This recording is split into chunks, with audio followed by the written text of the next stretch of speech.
I can't even really show you the whole thing, but it's a Panasonic Su-Htb500. It's a soundbar. And over here we've got some input selector, volume buttons, power on off. And over here we've got absolutely nothing. Okay, so customer brought this in saying that it takes some time to warm up before it'll play. So I'm going to go ahead and get an audio signal into it, and we'll see what it's going to do. And I think he says it takes about 10 or 15 minutes to get it ready for audio to come out of it, and it's been getting progressively worse. So once again, I suspect, everybody say it together, high ESR capacitors. Okay, power is applied. Here we go. I'm going to go ahead and hit the power button. I had lights for a second. Well, even with the remote, all I get is a click.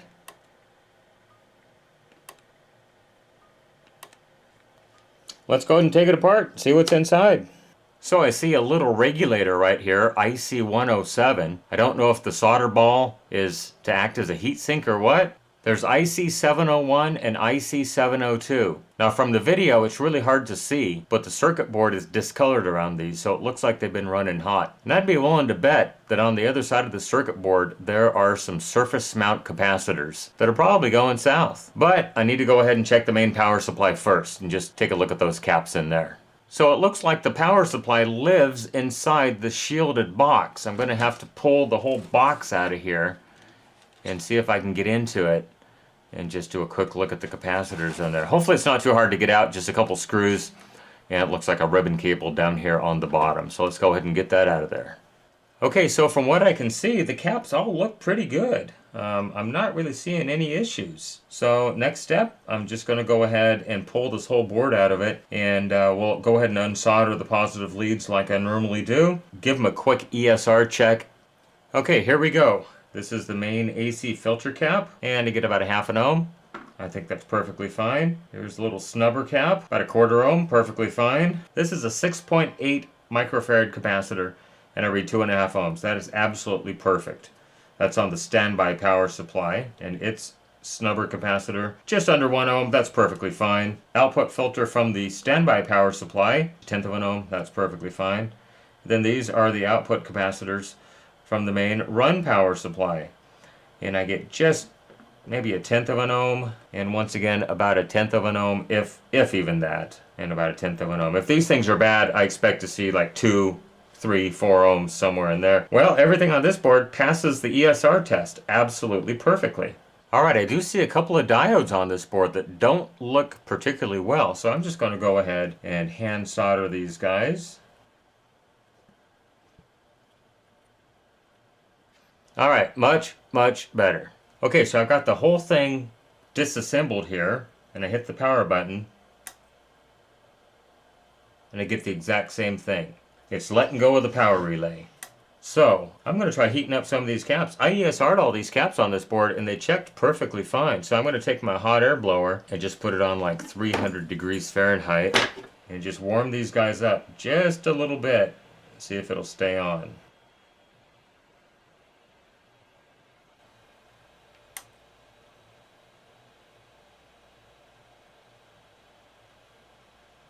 It stayed on longer.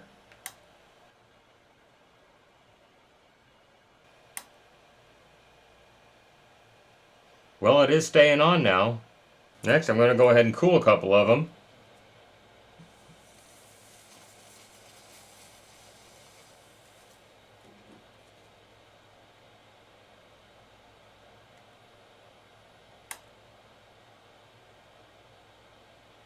Still stays on.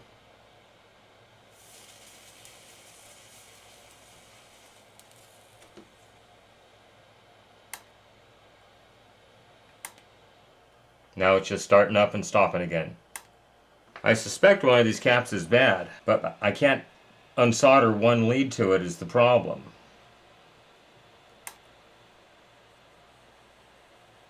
And there it stayed on.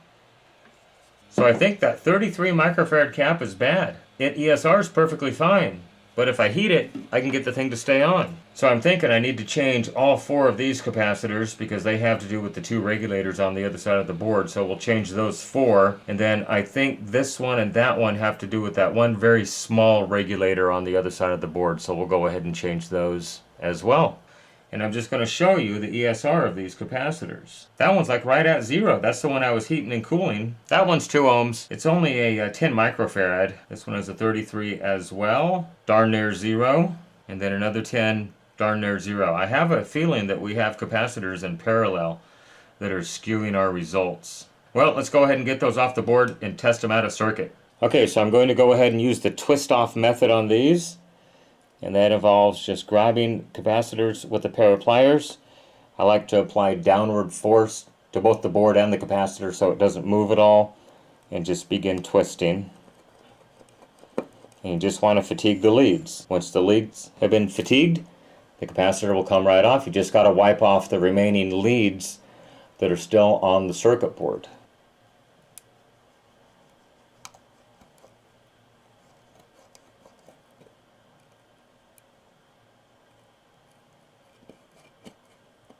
This is the method that I've had the absolute best luck with. Alright, those 4 capacitors are off. Now I just need to clean up the board and we'll get some new caps mounted on the board. But first, let's go ahead and try to test these. I may have damaged them slightly taking them out. There's still enough lead I can put the ESR meter on them out of circuit. So here's the first capacitor. And it's not even moving the needle at all. Absolutely nothing. Here's the second capacitor. Look at that one. That one is like maybe 200 ohms. That's barely moving the needle. Now for the 10 microfarad capacitors, they're not too bad, about 15 ohms. But remember in circuit, they were like 1.5 ohms. And the second one, oh, about 2 ohms, not too terribly bad. So yeah, those 33s definitely are bad. Okay, now to clean off the circuit board. You don't even really need any solder, you just got to heat it up. And just wipe it off the board. Just like that. Alright, so there's all 4 leads cleaned up. They're stuck to the tip of my soldering iron right now. Now I'm just going to go ahead and add a little bit of solder to the pad so the new capacitors will take.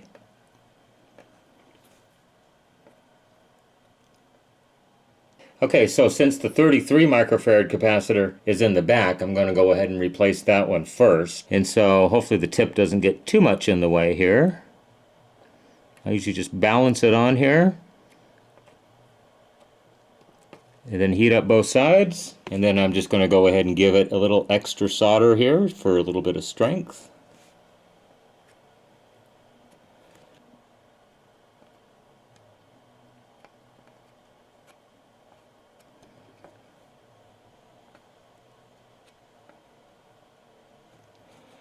Alrighty, there is that one. Now we'll get the tins mounted.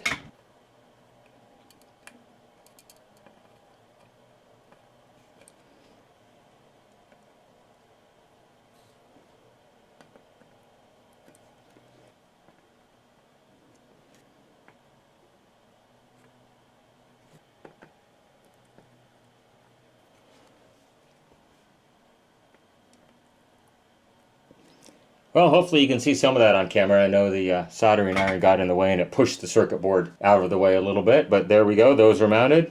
Now over here where IC107 is, I want to go ahead and look on the other side of the board and find which capacitors are associated with it and replace them also. Alright, well I think it's ready to go back in the unit and we'll give it a go. Hopefully get some better results this time. Okay, so I got a little bit ahead of myself and just went ahead and put it all back together. And we're just going to go ahead and hit the power button right here. I hear a click. And I've got some audio. Alright, let me get the back on it. Hopefully we'll get a little bit better sound out of it. Because it doesn't really sound very good because it's missing its enclosure. Plus, this unit has a wireless card that transmits to some other speakers. And I believe a subwoofer as well, so it transmits the surround sound and the subwoofer, I do believe. Anyhow, let me get it put back together. Okay, here we go, back together. Power on, Comes on the first try. My bus is here. And we have audio. The number 9? No, it's a number 4. It was nice talking to you. Well, that's it. Up and running. Another one saved from the e-waste.